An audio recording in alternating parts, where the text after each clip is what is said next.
Am I the a-hole for not wanting to give my last goodbye to my sister, female 29? I, male 28, left home at the age of 18 because my sister, female 29, 19 at the time, accused me of hitting her in order to cover her abusive boyfriend. Since she was the lovely baby of my dad, he of course believed her and told me to leave the house or he would make sure I will spend half of my life in jail. In that moment, I didn't want problems, and the shock of the moment made me want to leave as soon as possible. My mom said she didn't believe me either, but she gave me some money to live for a few months, which gave me time to get a job and rebuild my life. I know it wasn't easy. I planned to end my life with my sisters as a revenge, but finally I found some peace in my life. I finished a degree in a public university, got a job, and I'm now married to a woman who supported me in my darkest moments. Then last week, my mom contacted my wife via Facebook, the most popular social media in my country, to talk with me.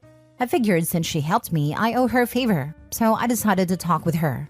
She told me that my sister is dying, that she got cancer in terminal stage, and that there is nothing more the doctors can do now. And all she wants is to apologize and to make things right before she passed away. I of course told my mom my sister could go directly to hell. I owe my sister nothing, not even peace in her last moments. I practically said everything I wanted to say to her in that moment a decade ago. When I finally vented all what I wanted to say, my mom just said that at least I should do it for her. My mom, she practically begged it. I talked to my wife about it and she told me, you don't owe anything to your parents. They failed you. So did your sister. I would let her die with her mistakes unsolved, but that's me. I will support you in any choice you make. I agree with her, but a part of me wants to see her, but I don't know if I could control myself if I do see her. I asked my best friends, and they both said I should go and give her peace. So now I don't know if I'm doing wrong or I should set aside my anger just for now, at least until she passes away. So am I the a-hole? Now for the top comments.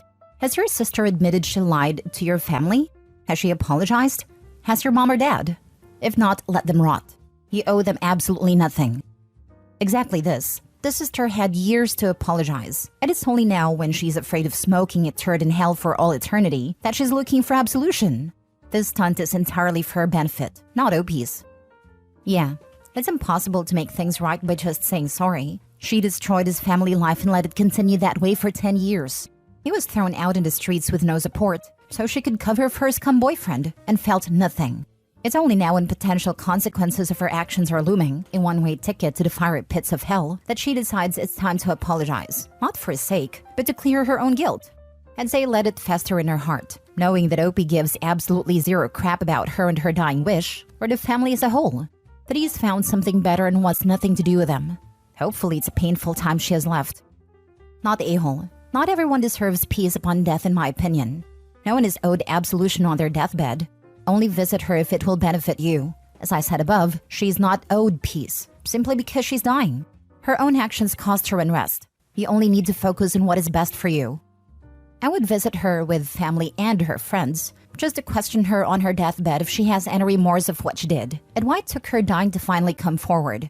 Make her answer all uncomfortable questions in front of everyone, and then tell her that I will not forgive her and I don't care if she dies.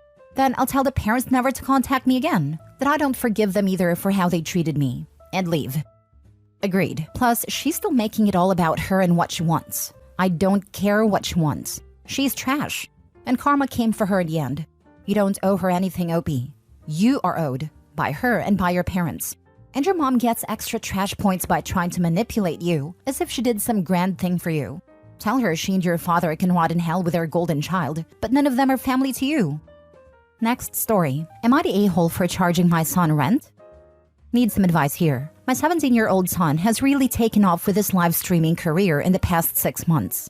He's doing so well that he's been able to upgrade his room into a pretty awesome streaming studio. We're talking multiple monitors, TVs, top-of-the-line streaming gear, the works. He's pulling in around $3,000 a month, which is really impressive for his age. I originally thought he was just blowing his allowance and lying to me, but I have seen his bank account and it checks out.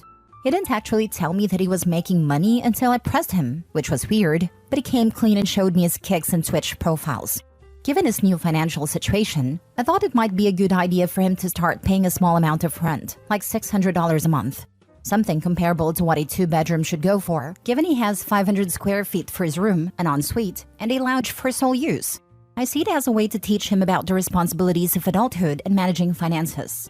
However, my wife isn't on board.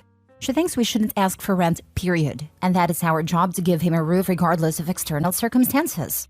Plus, he utilizes our Wi-Fi and electricity to stream. I suggested that we put away his rent money for his future, but still no bueno. Now, he finished high school early and has been streaming over his gap year before he decides if he wants to go to college.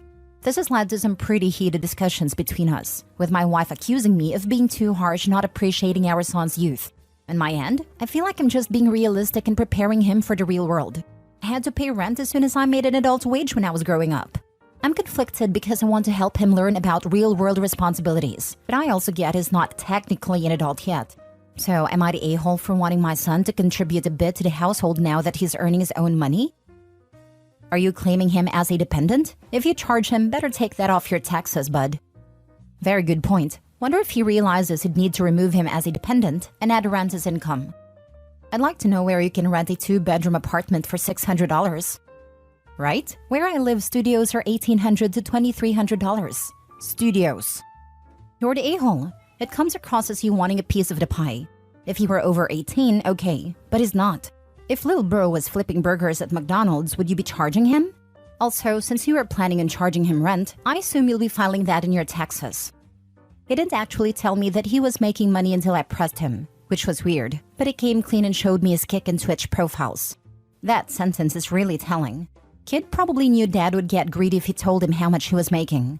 If OP really wanted to teach his kid about money, he'd sit him down and talk to him about investing, long-term financial goals, taxes, etc. Charging rent doesn't teach him anything, but that his dad will go begging for money if he makes bank. Kid hid it for a reason, lol. He knew. You're the a-hole. You're going to charge your minor and dependent son, who has a great job, rent? And you're only charging him because he's making money? That's ridiculous and selfish. My mother did this to me, except I was not pulling $3K a month at all. She also treated me like a daughter and not like a tenant. If she had a real tenant, she would have received a ton of complaints and had to actually maintain the house. Yep, of course she claimed me on her taxes. Nope, she didn't need the money. She wanted the money, and to play landlord. I didn't realize how messed up that was until the first post I saw on AITA, where the commenters were roasting the parent for being so selfish. Every once in a while, there's another post like this and the comments heal me a little bit more every time. I finally cut off my mother at the beginning of this month at 30 years old for a ton of stuff. And stuff like this reminds me why. Thanks for being a voice of reason for those of us who don't know what parental love looks like. Next story. Am I the a-hole for telling my daughter to find another place to live because she's pregnant again?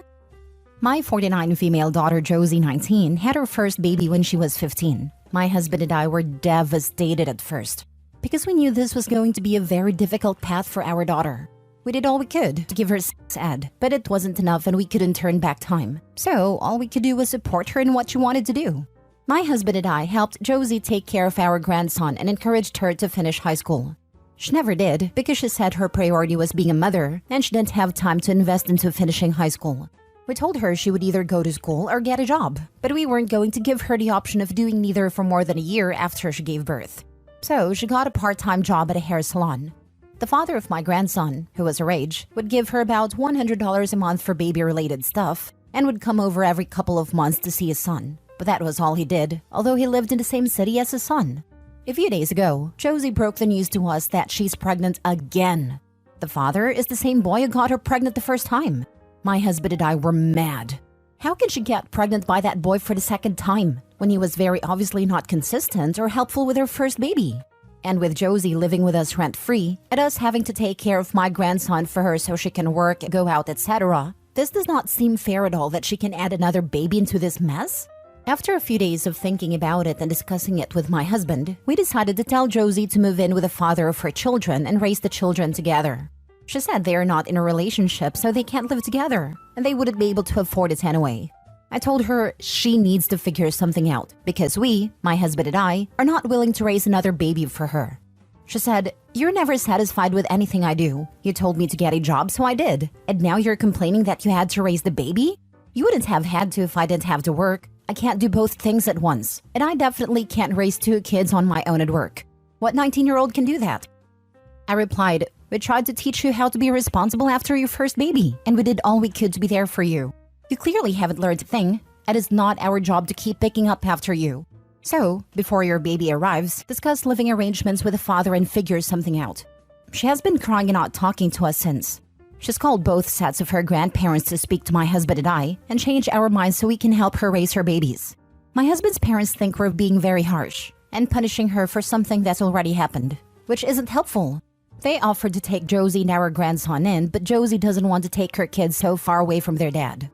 My in-laws are saying we'll regret abandoning our daughter and that we should be showing her a better example of unconditional love. I just don't know what more we could do without sacrificing our own lives. Am I the a-hole?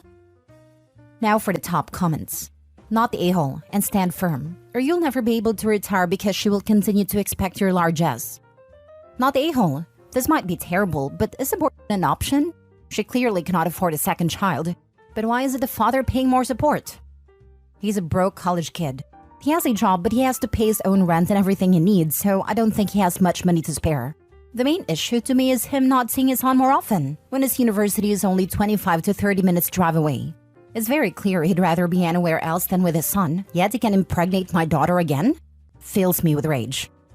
Know what the courts told my brother when he cried to them that he didn't have the money to pay all the expenses expected of him? You'll find a way. Your child comes first and then yourself. No one is holding these two accountable to the level they should be. Seeing his kid once every 2 months and paying $100? He could 1,000,000,000% could do more. Put your foot down, OP. You didn't create these kids. Let your daughter go cry to the government for assistance. It'll be a blessing. They'll make both of them shape up.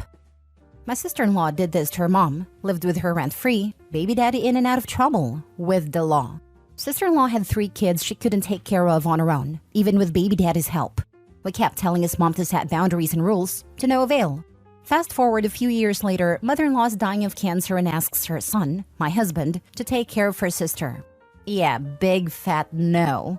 They had years to get a full-time job. She had free childcare. Her mother would watch the kids. Still didn't get a job. But she leached off of her mother so much she died totally broke, and the other siblings took care of her in her final weeks. And the leech of a daughter didn't do a damn thing to help in any way, shape, or form. OP needs to be willing to die on this hill if she really wants her daughter to be able to take care of herself. Not the a-hole. Her grandparents can either foot the bill for her to elsewhere, or let them move in with one set. Your daughter is 19. She fooled around and found out. Twice. Not twice. She fooled around twice but only found out once. Had she found out the first time around, there would not have been a second time. Last story. Am I the a-hole for telling my grandpa my dad stole my wedding money? I, 27, female. I'm getting married in 2 months. From the beginning, we were wanting to elope, but then we decided that we wanted a more traditional but still low-budget wedding, as low as you can get with the prices these days, because we didn't want to regret not doing it. We spoke with our parents about a budget maybe like 8 months ago, and both sides promised to give $10,000 each, and we would cover whatever was left and the honeymoon. We were very, very grateful for that. My mother-in-law has already paid her $10,000 up front, which helped with all the down payments and venue cost. My side was supposed to pay their $10,000 3 weeks before the wedding to cover food/drink/any final expenses. Long story short, my father, who has a history of narcissistic behavior, decided last minute that he was not going to do that anymore.